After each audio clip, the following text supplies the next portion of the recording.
करवा चौथ व्रत कथा।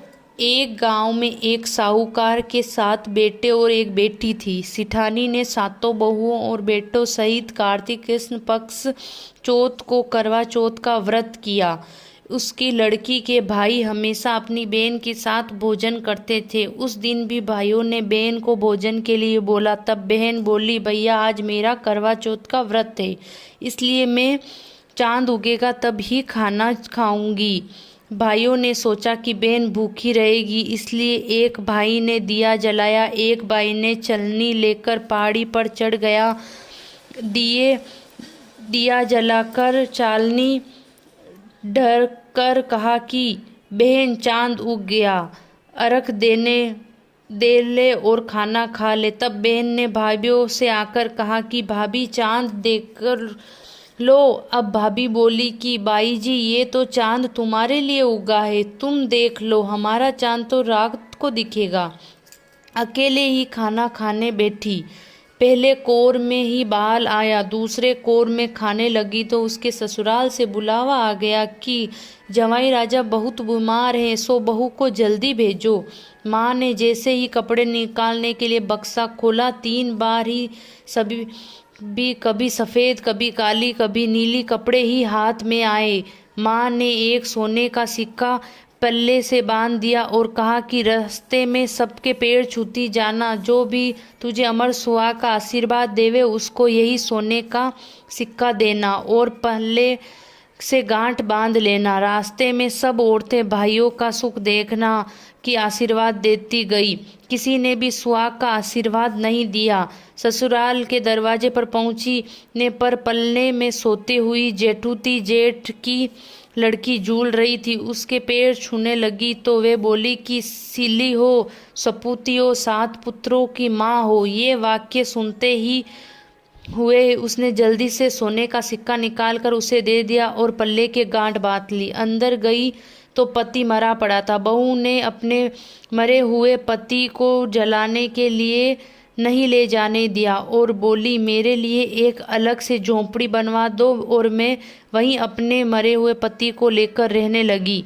रोज सासू बची खुची ठंडी बासी रोटी दासी के साथ भिजा देती और कहती, जा मुर्दा शावनी को रोटी दे आ। थोड़े दिन बाद माघ तिल की चौथ आई और बोली, करवा पीला तू करवा पीला, भाइयों की प्यारी करवा ले, दिन में चांद देखने वाली करवा पीला। जब वह बोली कि ये चौथ माता मेरा उजड़ा हुआ सुहाग तो आपको ही बनाना पड़ेगा, मेरे पति को जिंदा ही करना पड़ेगा, मुझे मेरी गलती का पश्चाताप है, मैं आपसे माफ़ी मांगती हूँ। तब चौथ माता बोली, मेरे से बड़ी बैसाखी चौथ आएगी तो तुझे सुहाग देगी। इस तरह बैसाखी चौथ आई और उसने कहा कि भादव की चौथ तुझे सुहाग देगी। इस कुछ महीने बाद भादुड़ी चौथ माता स्वर्ग से उतरी और वही सब बात कहने लगी। तब उसने चौथ माता के पांव पकड़ लिए। थोड़ा चौथ माता बोली कि तेरे ऊपर सबसे बड़ी, मेरे ऊपर सबसे बड़ी कार्तिक की करवा चौथ माता है, वे ही नाराज हुई है, इसलिए तू उसके पैर मत छोड़ना, वही तेरा सुहाग को अमर कर सकती है। यदि तूने उनके पैर छोड़ दिए तो फिर कोई भी तेरे पति को जिंदा नहीं कर सकेगा। कार्तिक का महीना आया, स्वर्ग से चौथ माता उतरी। चौथ माता आई और गुस्से में बोली, भाइयों की बहन करवा ले, दिन में चांद देखने वाली करवा ले, घनी भूखानी करवा ले, व्रत खांडनी करवा ले। जब सुहाऊकार की बेटी ने पैर पकड़ लिए वे विलाप करने लगी, चौथ माता मेरा हुआ सुहाग तो मेरा व्रत भंग करने के लिए कारण उजड़ा है, मैं ना समझ थी, मुझे इतना बड़ा दंड मत दो। तब चौथ माता बोली, पापिनी हत्यारनी, मेरा पैर क्यों पेट पकड़कर बैठी है, मेरा पैर छोड़ दे। तब वह बोली, मेरे बिगड़े हुए आपको ही बनानी ही पड़ेगी, मुझे मेरा सुहाग देना ही पड़ेगा, क्योंकि आप सभी जगत की माता और सबकी इच्छा पूर्ण करने वाली हैं। तब चौथ माता खुश हुई और आँखों में से काजल निकाला, नाखूनों में से मेहंदी, बिंदी में से रोली निकाली और सबसे छोटी अंगुली में उसके मरे हुए पति पर छींटे देते ही उसका पति हो गया और बोलने लगा, मुझे बहुत नींद आई थी।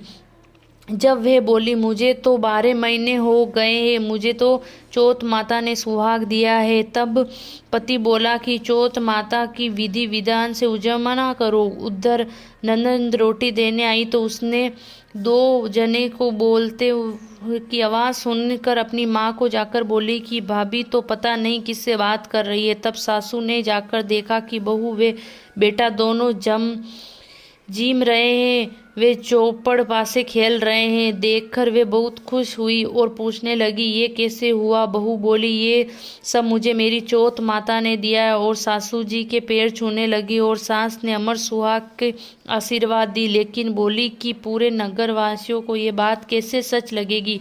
तब वो बोली, यदि उल्टा करवा फेर देंगे तो ये वापस मर जाएंगे और सीधा करवा कर देने पर ये वापस जीवित ही रहेंगे। तब पूरे नगर में ढिंडोरा पिटवाया दिया गया कि सब कोई देखने आवे। सीधा करवे फेरते ही उसका पति जिंदा हो गया। दूर खड़े हुए पति पत्नी का गठबंधन जुड़ गया और सब चौथ माता का चमत्कार मानने लगे, चौथ माता का व्रत करने लगे।